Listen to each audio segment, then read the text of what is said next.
একবার ভাবুন, আপনি ঠিক ঢাকার একটা রাস্তার পাশে একটা ব্যাগ নিয়ে হাঁটতেছেন। হঠাৎ আপনার মাথায় মেট্রো রেলের পিলারের বেয়ারিং পেড পরে আপনি তৎক্ষণাৎ সেখানে মৃত্যুবরণ করলেন। এটা কি সম্ভব? হ্যাঁ, এটাও সম্ভব। বাংলাদেশে এটাও সম্ভব। ঠিক আজকে রবিবার ঠিক দুপুরের পরে ফার্ম গেটে মেট্রো রেলের পিলারের একটা পেডের আবার আবুল কালাম আজাদ নামের এক ব্যক্তির মাথায় পড়ে এবং সে ঘটনাস্থলে মৃত্যুবরণ করে। তার বয়স 35 থেকে 40 ছুঁই। সম্ভবত আমার যতটুকু ধারণা তিনি হচ্ছে তার গ্রামের বাড়ি শরীয়তপুর এবং তিনি নারায়ণগঞ্জ থাকে। তার ওয়াইফ, বাচ্চা এবং হচ্ছে মা বাবা আছে। তো দেখেন, আজকে আপনার আমার লাইফের কারোর নিরাপত্তা নেই। আপনি আজকে ঘর থেকে বেরোলে আবার যে স্বাভাবিকভাবে ঘরে ফিরে আসতে পারবো তার কোনো গ্যারান্টি নেই।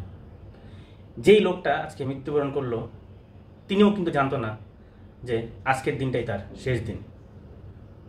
এভাবেও মৃত্যু হতে পারে, এটা আসলে অকল্পনীয়। যদি জানতো তার মা, তার বাবা, তার ওয়াইফ এবং তার বাচ্চারা কখন থেকে ঘর থেকে বের হতে দিব না। এখানে আসলে দোষ টাকার। এই লাশের দায়ভার কে নিবে? সব থেকে আলোকিক ঘটনা কি, আবুল কালাম আজাদের ফেসবুক পোস্ট যখন ঘাটা হয়, তিনি ঠিক কয়েক ঘন্টা আগে একটা পোস্ট করেছেন তিনি দুনিয়ার মায়া ত্যাগ করে চলে যেতে চান। আসলে আল্লাহ তো আমাদের সবার মনের খবর জানেন, তাই হয়তো তার মনের আশাটা আল্লাহ কবুল করে নিয়েছেন। তো আমরা চাই এটা যেন একটা বেওয়ারিশ লাশ না হয়, এটার যেন অবশ্যই কোনো না কোনো পদক্ষেপ নেওয়া হয় এবং এরকম ঘটনা পুনরাবৃত্তি যেন না হয় সেজন্য অবশ্যই সরকারকে কিন্তু পদক্ষেপ গ্রহণ করতে হবে। কারণ প্রতিনিয়ত আমাদের এখানে অনেক ঘটনা, জায়গায় জায়গায় আগুন লাগতেছে, মাইল স্টেশনে আপনার এয়ারপোর্টের প্লেন দুর্ঘটনা, মানে সবই তো হচ্ছে, কোনো কিছু বাঁচাচ্ছে না। তো আমরা চাই সরকার এই বিষয়গুলো আরও জোরদার পদক্ষেপ নেবে। সবাইকে ভালো থাকুন। যদি ভিডিও ভালো লাগে অবশ্যই শেয়ার করবেন।